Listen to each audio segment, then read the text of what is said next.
Monsieur le Président du Congrès, Monsieur le Président du Sénat, Monsieur le Premier ministre, Mesdames, Messieurs les membres du gouvernement, Mesdames, Messieurs les parlementaires, la France est en guerre. Les actes commis vendredi soir à Paris et près du Stade de France sont des actes de guerre. Ils ont fait au moins 129 morts et de nombreux blessés. Ils constituent une agression contre notre pays, contre ses valeurs, contre sa jeunesse, contre son mode de vie. Le terrorisme ne détruira pas la République, car c'est la République qui le détruira. Vive la République et vive la France.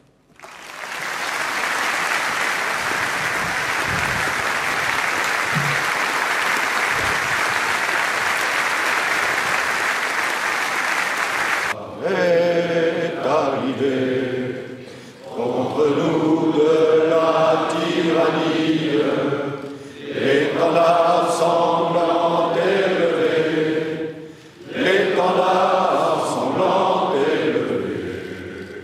Entendez-vous dans nos campagnes mugir ces féroces soldats qui viennent jusque dans égorger nos fils et nos compagnes, aux armes citoyens, formez-les au bataillon.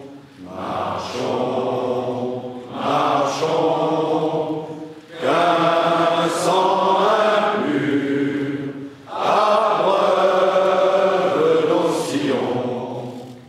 Until the philosopher which old one race superior and another. Mesdames et messieurs, ce qui vient de se dérouler à Paris, le vendredi 13 novembre 2015, c'est une véritable tragédie humaine. Le monde entier a vécu au rythme des attentats de Paris, perpétrés par des rebelles et des terroristes islamistes. Mais également, le vendredi, une semaine après, vendredi 20 novembre 2015, là-bas, au Mali, à Bamako, une prise d'otage a encore endeuillé l'humanité. En France, ce sont pas moins de 130 personnes qui ont péri sous les bombes, sous les kalash des terroristes islamistes. Au Mali, ce sont une trentaine de personnes. Mesdames et messieurs, parce que la douleur, la souffrance n'ont pas de race, n'ont pas de religion, n'ont pas d'origine, n'ont pas de statut social, nous souffrons avec les familles endeuillées. Et en France et au Mali, nous compatissons avec les familles éplorées par ces tristes événements malheureux pour l'humanité. Je suis même fier de la réaction des Françaises et des Français devant ces attentats terroristes. Un peuple uni, solidaire, c'est formidable et à la limite, c'est une belle réplique envoyée aux terroristes. Le peuple malien aussi est solidaire derrière son armée, malgré les moyens modestes qui ont fait face à ces djihadistes. Le monde est uni, en guerre contre le terrorisme.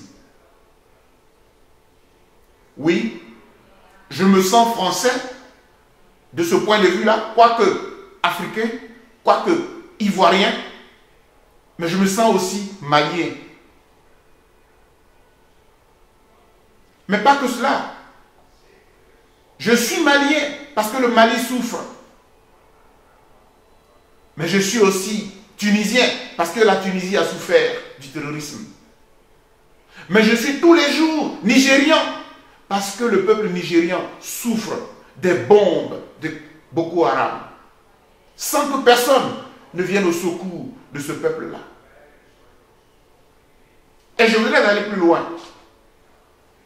Je suis de ce continent africain, un continent riche, mais qui abrite la misère du monde, la souffrance du monde, la pauvreté du monde. Mais je suis de ce continent africain, mais qui souffre des rébellions, qui pullulent, des guerres qui pullulent et qui endeuillent notre continent. Et chez nous, les poutistes, les rebelles, ils sont identiques aux terroristes. Mon pays, la Côte d'Ivoire, a connu un putsch le 24 décembre 1999. Nous savons comment opèrent les putschistes. Mon pays a vu naître, dans la nuit du 18 au 19 septembre 2002, une rébellion. Nous avons vu comment des rebelles opèrent. Moi-même, enseignant à l'université de Bouaké, j'ai vu des rebelles opérer. Je suis un rescapé des affres des rebelles. Puisque j'ai dû fuir avec mes étudiants, des collègues de Bouaké jusqu'aux alentours, dans les villages alentours, pour pouvoir avoir une occasion pour venir à Yamoussoukro, puis à Abidjan. Des rebelles, des poutistes, des terroristes, ils tuent, ils égorgent, ils éventrent. C'est pour cela que le débat reste ouvert. Si nous sommes des démocraties, si nous sommes des promoteurs de la démocratie et des défenseurs des droits de l'homme, comment pouvons-nous faire l'amalgame entre des rebelles et des gouvernements démocratiques? Autrement dit, est-ce que nous pouvons faire confiance à des rebelles pour pouvoir instaurer la démocratie en Afrique ou même partout dans le monde? Regardons comment fonctionne l'Occident et on s'interroge. Tantôt on combat des terroristes, tantôt on combat des rebelles, tantôt on arme des rebelles contre des gouvernants. Fussent-ils dictateurs? Et la question reste posée. Regardons ensemble des cas concrets.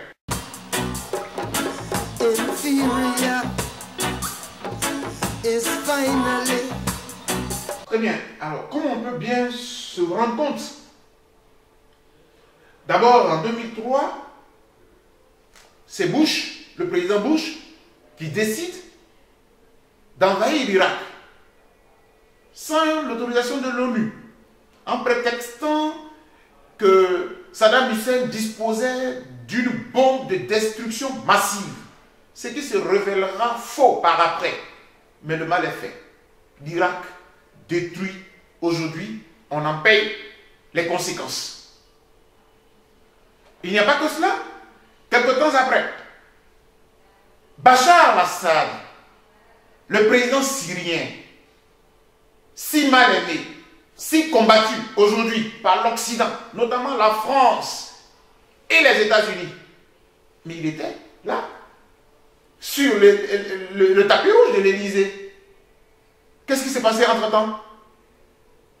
Est-ce après qu'il est devenu celui qui massacre son peuple? Ou l'était-il déjà? S'il l'était déjà, pourquoi on le reçoit alors dans une grande démocratie comme la France, sur tapis rouge? Prenons par la suite le cas de Kadhafi, le président Kadhafi. On le reçoit en France en 2007, tapis rouge. Un an, quelques mois après, il devient le dictateur à abattre. Mesdames et messieurs, on peut encore entendre le président Jacques Chirac parlant de qui? Ben Ali, président dictateur en Tunisie. Mais que disait Chirac? Écoutons ce qu'il dit. Le premier des droits de l'homme, c'est de manger, d'être soigné, de recevoir une éducation. De ce point de vue, il faut bien reconnaître que la Tunisie est très en avance. Ben Ali est donc présenté comme quelqu'un qui respecte ou qui respecterait les droits de l'homme. Heureusement, il a fallu que le peuple tunisien se lève pour que Ben Ali puisse partir du pouvoir et qu'aujourd'hui la Tunisie soit un exemple, un modèle de démocratie en Afrique, au point où la société civile tunisienne obtienne en 2015 le prix Nobel de la paix. Bravo! Mais c'est une leçon que nous exploiterons plus tard, que la liberté des peuples africains reste entre les mains des peuples africains et non d'un colonisateur ou non d'une puissance occidentale. Et on peut aller plus loin.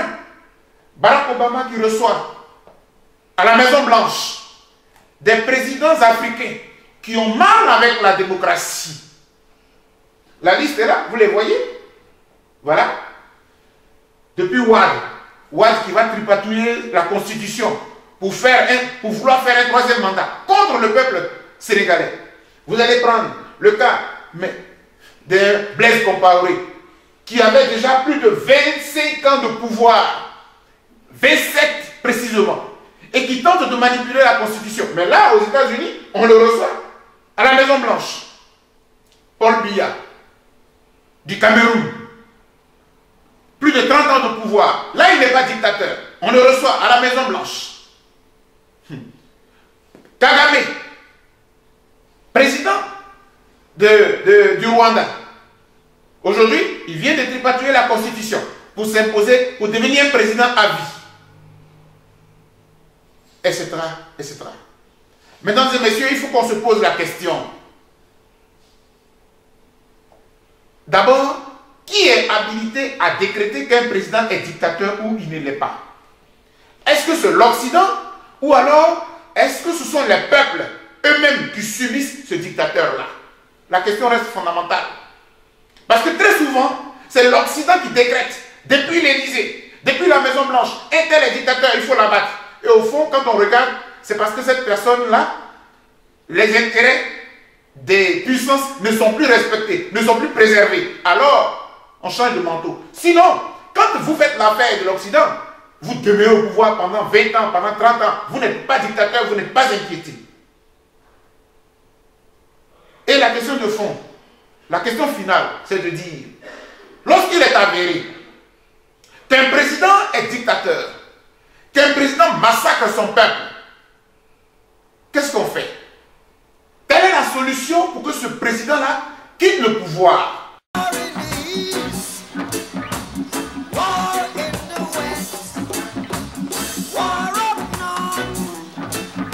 Il faut déloger celui qui est dictateur, celui qui n'est pas démocrate, celui qui ne rentre pas dans le schéma, le canevas tracé par l'Occident. Et comment le fait-on partir? Et comment on parvient à l'évincer? Par les bombardements. Et le schéma est classique. On arme les opposants, donc on arme des rebelles contre des présidents installés par le peuple. Et quand ça ne suffit pas, on bombarde. On l'a vu en Libye, contre Kadhafi. Mais on l'avait vu déjà aussi contre Saddam Hussein. On l'a vu en Côte d'Ivoire, contre un certain Laurent Gbagbo. Le seul finalement qui aura survécu de toute cette défiance, de toute cette hargne de feu occidental, c'est Bachar al-Assad de la Syrie. Oh, en général, on pense que c'est grâce à Poutine, qui est son parrain, si vous voulez, militaire. Mais en réalité, il y a d'autres raisons qui s'ajoutent. Il y a que le pape François Ier a beaucoup pesé dans cette affaire de Bachar al-Assad, en écrivant, on se rappelle très bien, à M. Poutine qui recevait le G20 en Russie. Mais il n'y a pas que cela aussi. Pour une fois, un certain Barack Obama a fait jouer là son prix Nobel de la paix qu'il avait reçu en 2009 sans avoir rien prouvé du tout. Bref, mesdames et messieurs, il faut se poser finalement la question, on arme les rebelles contre des démocraties et on veut instaurer dans ces pays-là la démocratie. Mais ce qu'on oublie, c'est que les personnalités que vous bombardez, elles ont des soutiens dans le même peuple. Elles ont des militants, elles ont des sympathisants. Mais Saddam Hussein, là, il avait des soutiens, des partisans, des sympathisants, des parts. Kadhafi, mais c'est pareil. Laurent Gbagbo en Côte d'Ivoire, là c'est grave. Parce que quand les deux personnalités sont allées au second tour de l'élection présidentielle en 2010, je veux dire Laurent Gbagbo et M. Ouattara, Alassane Dramane, vous voyez très bien qu'il y avait une certaine équité. Quels que soient les résultats, que ce soit ceux donnés par le Conseil constitutionnel qui déclare M. Laurent Gbagbo vainqueur avec 51% et quelques, ou en considérant les résultats que l'ONU a imposés au monde entier, il a 54%. Donc ça veut dire que finalement, ces deux personnalités-là étaient plus ou moins équitables. Ils se sont partagés les voix du peuple. Donc vous bombardez un camp contre un autre. Vous sémez la division. Bref, pour dire simplement que les méthodes utilisées par l'Occident, les méthodes utilisées par la France pour instaurer la paix, pour instaurer la démocratie, ne sont pas des bonnes méthodes. Force est de le reconnaître.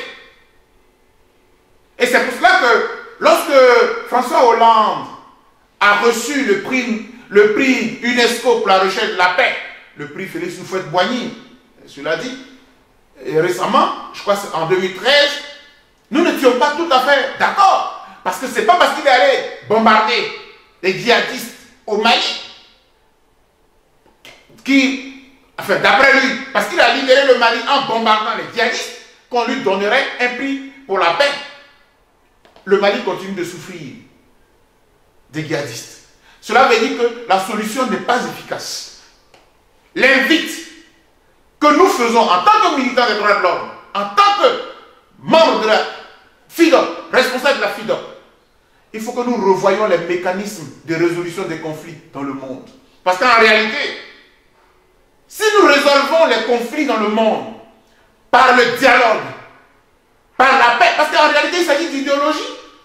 D'un côté on a des problèmes de gouvernance, donc des personnes qui ne respectent pas les principes universels de la démocratie, du respect des droits de l'homme, et de l'autre nous avons des djihadistes, des gens qui font une mauvaise lecture de l'islam et qui quelque part la travestissent. De ce point de vue-là, est-ce que c'est avec des bombardements qu'on va résoudre les problèmes? Non. Je pense qu'en utilisant la violence, nous nous lançons dans un cycle de violence. Et d'ailleurs, l'hypocrisie, c'est quoi? C'est que ces djihadistes et terroristes sont soutenus par certains États qui sont amis avec des États occidentaux. Allez-y demander à Sarkozy, allez-y demander à M. Hollande, s'il ne va pas en Arabie Saoudite pour vendre des armes, pour aller chercher des marchés. Il paraît que le président Al-Sisi de l'Égypte, mais c'est un bouddhiste. Il a fait un coup d'État contre Morsi. Mais aujourd'hui, c'est lui, il est adoubé par la France parce qu'il va acheter les rafales de la France. Bref, mesdames et messieurs, le monde court à la dérive par la faute des grandes puissances.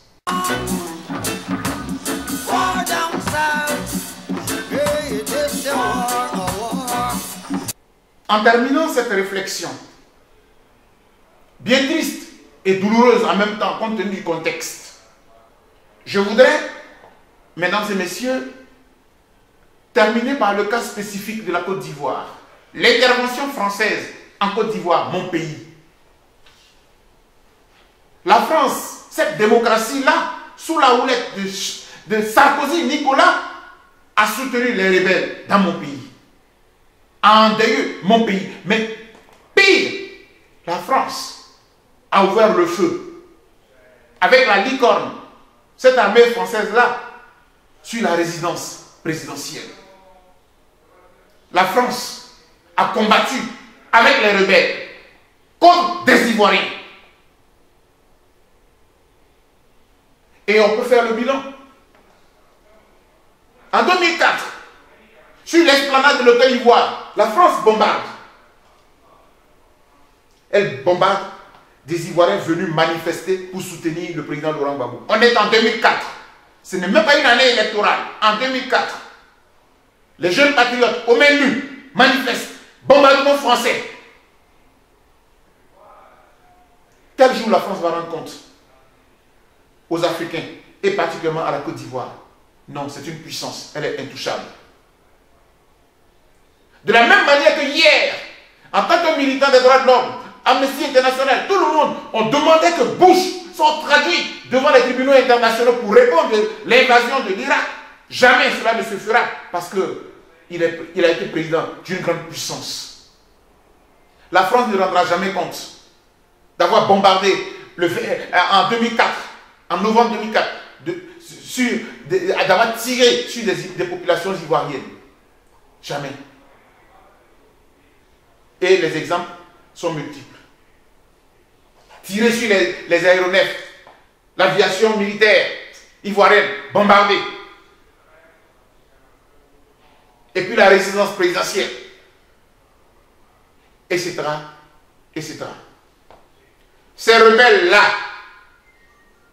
renforcés par le soutien français, ont amené M. Ouattara à la tête de notre pays.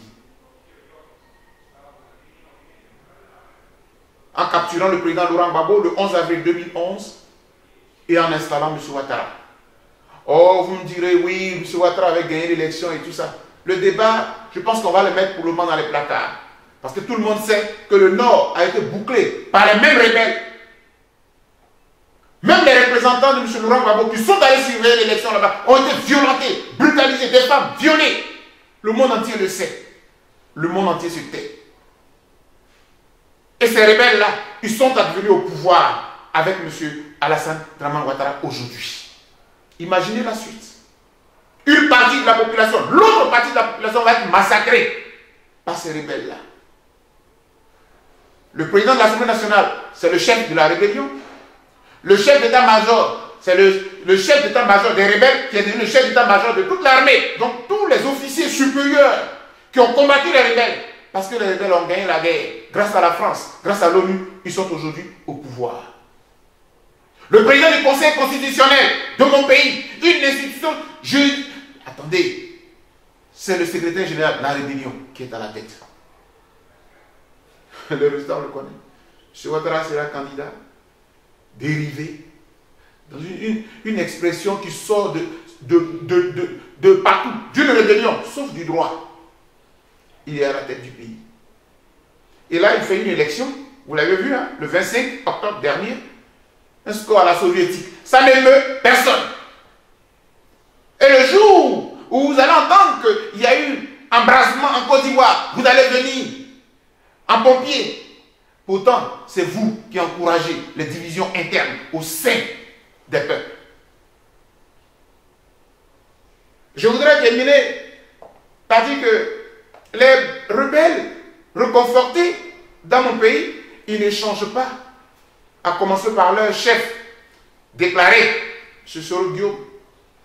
Et récemment encore, le coup d'État manqué au Burkina Faso, perpétré par le malheureux Diendéré, le général Diendéré, qui est aujourd'hui incarcéré.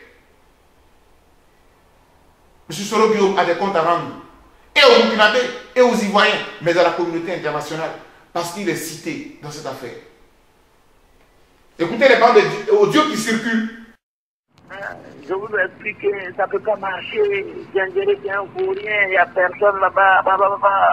Hein, il fallait avoir de la retenue. Tu as voulu emmener le président dans la ville et tout ça. J'ai dit, mais écoute, le président m'a dit de ne même plus me mêler de cette affaire. Il m'a retiré le dossier. C'est toi qui gères le dossier maintenant. Bon, donc moi, je suis au carreau, je dis. Bon, je n'ai pas voulu dire aussi à la Alassane parce qu'il va croire que peut-être je m'acharne. Oui. Mais j'ai dit à Ibrahim quand même pour les autres là, Ibrahim Témé, le président lui il ne sait pas. Parce qu'Ahmed a mis la pression sur le président pour recevoir les rocs que le président a refusé. Deux bandes d'enregistrement circulent. La première le met en cause, mais de façon indiscutable. Il va dire que ce n'est pas lui, que c'est un montage, et par ses services, et par lui-même. M. Guillaume Soro fait sortir une deuxième bande qui serait, selon lui, la vraie, l'authentique. Mais ce qu'il ne sait pas, c'est qu'il y a une première vérité et puis deux hypothèses. La vérité, c'est que oui, il y a eu entretien entre M. Guillaume Soro et M. Djibril Bassolé, l'ancien ministre des Affaires étrangères de Blaise Compaoré. Donc il y a eu connivence, nécessairement.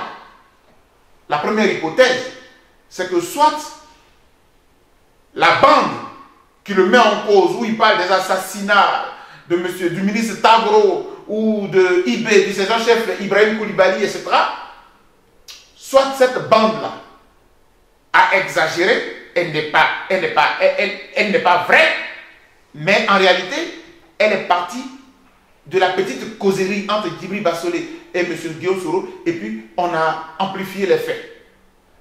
La deuxième hypothèse, soit c'est la vraie bande qui le met en cause, qui a été cisaillée pour qu'on nous donne une bande plus fine. Mesdames et messieurs, et là je voudrais terminer en m'adressant aux parlementaires ivoiriens. Je pense que parfois il faut faire preuve de sursaut d'orgueil et de sursaut de patriotisme et de sursaut de dignité. Si M. Guillaume Soro est innocent, qu'il suspende sa présidence du Parlement, ou alors les parlementaires ivoiriens qu'ils le suspendent pour qu'il aille clarifier cette question, parce qu'elle est trop gravissime. Elle est trop gravissime. Et je voudrais par là interpeller la Cour pénale internationale pour lui dire, là il y a matière à venir clarifier la situation. Parce que on poursuit Laurent Gbagbo, Blé Goudé à la Cour pénale internationale et les pro-Ouattara ne sont pas encore inquiétés. Nous attendons la Cour pénale internationale sur cette question. Et nous comptons sur les parlementaires burkinabés, sur le peuple burkinabé, pour que tous ceux qui sont impliqués, en dehors des burkinabés eux-mêmes, qu'ils se la rendent compte. Car l'impunité, elle n'a que trop duré. Les Ivoiriens sont fatigués de souffrir de la rébellion